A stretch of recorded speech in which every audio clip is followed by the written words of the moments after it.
रात के 2 बजे जब नेहा ने अपने पति के बैग से वो खून से सनी हुई डायरी निकाली तो उसे समझ आ गया कि जिस इंसान के साथ उसने 7 फेरे लिए हैं वो कोई डॉक्टर नहीं बल्कि एक खूंखार शिकारी है।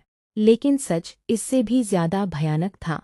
अंधेरी रात थी और आसमान में बिजली कड़क रही थी। नेहा अपने नए घर में अकेली बैठी थी। उसकी शादी को अभी सिर्फ 3 दिन हुए थे। उसके पति डॉक्टर कबीर एक बहुत ही शांत और संस्कारी इंसान थे। कम से कम नेहा को तो यही लगता था।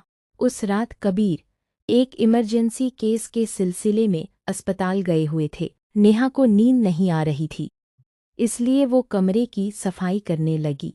तभी अलमारी के सबसे ऊपरी हिस्से से एक पुराना सूटकेस नीचे गिर गया। सूटकेस खुल चुका था। नेहा ने उसे उठाने के लिए हाथ बढ़ाया, लेकिन उसकी नज़र अंदर रखी एक डायरी पर पड़ी। डायरी के पन्नों पर सूखे हुए खून के धब्बे थे।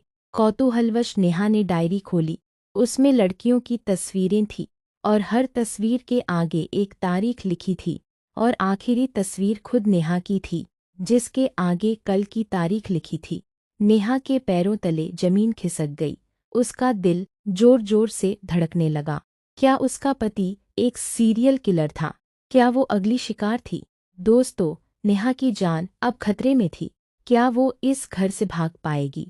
आगे बढ़ने से पहले अगर आप नेहा की सलामती चाहते हैं तो वीडियो को एक लाइक और चैनल को सब्सक्राइब जरूर कर लें। डर के मारे नेहा के आंसू बहने लगे। उसने तुरंत अपना फ़ोन उठाया और पुलिस को फ़ोन करने ही वाली थी कि अचानक घर की लाइट चली गई। पूरे घर में सन्नाटा छा गया।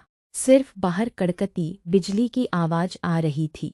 तभी नीचे के मुख्य दरवाजे के खुलने की आवाज़ आई।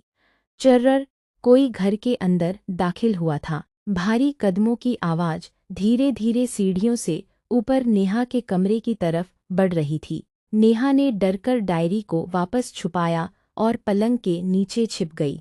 कमरे का दरवाज़ा खुला। टॉर्च की रोशनी सीधे पलंग पर पड़ी। वो कबीर ही थे, लेकिन उनके हाथ में एक बड़ा सा बैग था, जिससे फर्श पर बूंद बूंद खून टपक रहा था। कबीर ने गहरी सांस ली और फ़ोन पर किसी से कहा, काम हो गया है, आखिरी सबूत भी मिटा दिया। अब नेहा को कभी सच पता नहीं चलेगा। नेहा ने डर के मारे अपने मुंह पर हाथ रख लिया।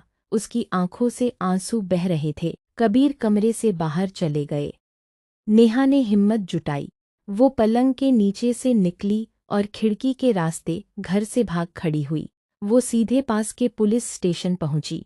नेहा रोते हुए पुलिस ऑफिसर के पास पहुंची और कबीर की डायरी और खून के धब्बों के बारे में बताया। पुलिस तुरंत नेहा के साथ उसके घर पहुंची। जब पुलिस ने घर का दरवाजा तोड़ा तो कबीर वहीं हॉल में बैठे थे। पुलिस ने उन्हें चारों तरफ से घेर लिया। कबीर हैरान थे। उन्होंने नेहा की तरफ देखा और कहा, नेहा, तुम पुलिस लेकर क्यों आई हो? तभी पुलिस कमिश्नर आगे आए और उन्होंने कबीर को सैल्यूट किया। नेहा ये देखकर दंग रह गई। कमिश्नर ने नेहा की तरफ देखा और कहा, नेहा जी, आप गलत समझ रही हैं। डॉक्टर कबीर कोई कातिल नहीं है। वो हमारे अंडरकवर पुलिस ऑफिसर हैं, जो एक बहुत बड़े मानव तस्करी ह्यूमन ट्रैफिकिंग गिरोह का पर्दाफाश कर रहे हैं। इस डायरी में उन लड़कियों के नाम हैं जिनकी जान कबीर ने बचाई है, और आपकी तस्वीर इसमें इसलिए थी क्योंकि उस गिरोह के गुंडे आपकी जान के पीछे पड़े थे। कबीर ने कल रात ही उन गुंडों को पकड़ा है, और वो जो खून था वो कबीर का खुद का था, जो गुंडों से लड़ते वक्त उन्हें लगा था। कबीर आगे बढ़े। उन्होंने नेहा के आंसू पोंछे और मुस्कुराकर कहा, मैं तुम्हें डराना नहीं चाहता था नेहा, इसलिए सच छुपाया। मैं सिर्फ तुम्हारी हिफाजत कर रहा था। नेहा की आंखों से अब राहत और खुशी के आंसू बह रहे थे। जिस पति को वो एक कातिल समझ रही थी, वो असल में देश का हीरो और उसका रक्षक था। दो दिल जो डर से अलग होने वाले थे, वो हमेशा के लिए एक अटूट विश्वास में बंध गए। कहते हैं कि हर चमकती चीज सोना नहीं होती और हर अंधेरा रास्ता तबाही की तरफ नहीं जाता। कभी कभी जिसे हम अपना सबसे बड़ा डर समझ बैठते हैं, वही हमारी जिंदगी का सबसे बड़ा रक्षक साबित होता है।